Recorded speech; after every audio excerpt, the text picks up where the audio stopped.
संतोषजी, काय सांगाल आपल्या भावाचे आपण प्राण वाचवले आहेत किडनी ट्रान्सप्लांट, कसा हा अनुभव होता? काय ज्यावेळेस मला समजलं की माझ्या भावाचं लिव्हर डॅमेज झालेलं आहे, डॉक्टर स्वप्नील सरांनी सांगितल्यावर चेंज करावं लागेल, त्यावेळेस मला थोडं काय केलं जमीन हलवली सरकली. त्यामुळे मी एकदम विचारात पडली की तर माझ्या भावाची कसं वागवायचा. आणि स्वप्नील सरांनी मला कन्व्हिन्स केलं की तुम्ही जर डोनेट केलं तर तुमचा भाऊ वाचू शकतो.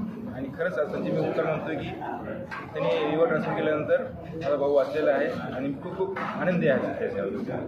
आणि लिव्हर डोनेट केल्यामुळं जो लिव्हर डोनर आहे तर काही प्रॉब्लेम होत नाही. आहे तसं थोडा पहिला सगळा होतो तसं बाद नंतर पण आहे. त्यामुळे काय एकीकडे आपण बघतो की आजच्या युगामध्ये भाऊ कोणाचा नसतो. पण माझी आई 2003 एक्सपायर झाली. जेव्हा माझे लहान भाऊ होते त्यांना मी लहानात मोठं केलं आणि सर्व जबाबदारी माझ्यावर होते. आणि माझ्या प्रश्न पुढे पडला होता की माझ्या भावाला वाचवायचं आहे यामधून. असं करून की मी माझ्या आईला वचन दिलं होतं की तिच्या पोरांना काही होऊ देत नाही. त्यात मी सगळं पाळलेलं आहे आणि अजून भाऊ आहे माझा. आपल्याला काय सांगाल आपली प्रकृती भावाने आपल्याला जे सहकार्य केलेलं आहे त्या संदर्भात काय सांगाल? मी असं सांगेन की आज जगात की असं पिछली ना सांगेन की आज मुली आ रहे भाऊ भावाचा नसतो, रक्तातलं नातं असतं. भाऊ हा एक रक्तातला नातं असतो. त्याने सिद्ध करून दाखवलेलं आहे. रक्तातलं नातं तर असतं, रक्तातलं नातं ही उपयोगी येऊ शकतं. म्हणजे आजकाल म्हणजे भाऊ भावाला ओळखत नाही, हे नाही. त्यांनी आज माझी जी परिस्थिती मी आज जिवंत आहे, माझ्या मोठ्या भावामुळे मी आज जिवंत आहे, डॉक्टर स्वप्नील डॉक्टरमुळे जिवंत आहे.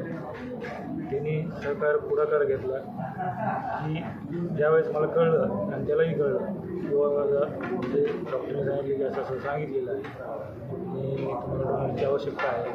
त्यानं निसंकोचपणे माझ्या भावाने आता तू काळजी करू नको, मी आहे हा शब्द मला खूप हे वाटलं, म्हणजे आधार स्तंभासारखं वाटलं.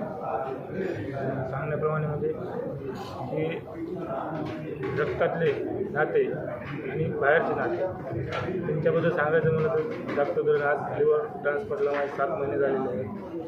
7 महिने होऊन गेलेले आहेत. आज मी जे उभा आहे स्वप्नील डॉक्टर आणि माझा भाऊ मोठा भाऊ संतोष डॉक्टर यांच्या प्रयत्नाने मी आज इथे उभा आहे.